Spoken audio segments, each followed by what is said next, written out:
Bazegoen Algortako arrantzale gazte bat, Antxon zuen izena. Portuan bueltaka zebilela, ahots zoragarri bat entzun zuen kantari. Nor zen kantatzen zuen abilatu nahian, soinua jarraitu zuen. Han zegoen, arroka baten gainean, neska zoragarri bat. Bere ilea urrezko orraziarekin orrazten zuen bitartean, abesten ari zen. Antxonek ezin zituen begiak neskaren gandik aldendu. Neskak guztiz lotxatuta kantatzeari utzi zion. Nor zara? Nor zara? Antxon naiz, eta zeu? Arrantzaleak erantzunik jasotzen ez zuenez, herrira bueltatu zen. Hurrengo egunetan ezin zuen neska hura bere burutik atera eta portura itzuli zen neska ikusteko.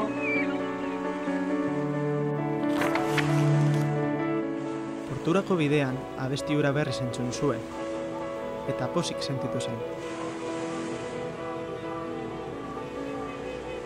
Neska antxe bertan zegoen, aurreko egunean bezala.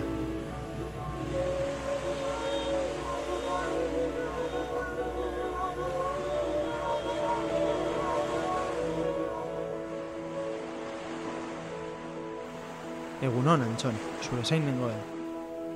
Neure zain, galdetu zuen Antxonek. Neurekin eskonduko zara? Bai, noski, erantzun zuen Antxonek. Neskak, bera txamarrean, konpromesua aurkezteko eraztun bat jarri zion.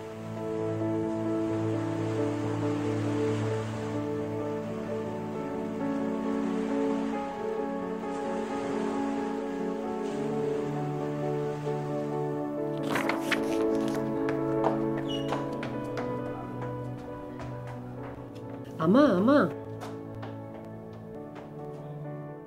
Eskondu egingo naiz, oihukatu zuen etxerako bidean. Baina norekin seme?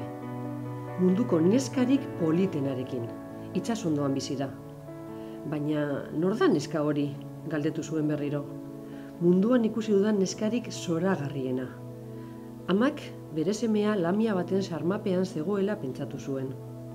Lamia bada, ahate oinak izango ditu. Begira jozuz mesedez, eskatu zion amak. Antxon, konpromesua betetzeko asmoz, neskatzaren hankak ikustera joan zen. Astiro hurbildu zen neskarengana sorpresa bat emateko.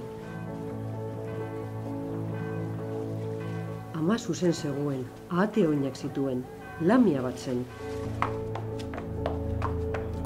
Antxon, etxera bueltatu zen, bihotza hautsita zuelarik. Ama, zuzen zen bilen. Lamia bat da. Ezin zara berarekin eskondu. Pertsonok ez gara lamiekin eskontzen.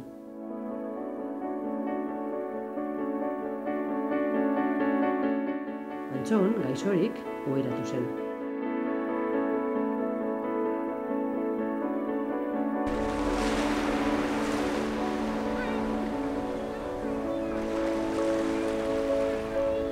Zen inoiz portura bueltatu, gau hartan penaz hil zelako.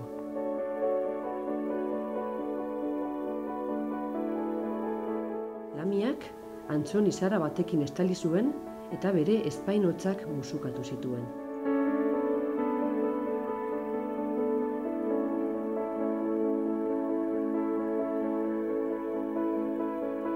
Itsasora negarrez itzuli zen, maite zuen gizona galdu eta gero.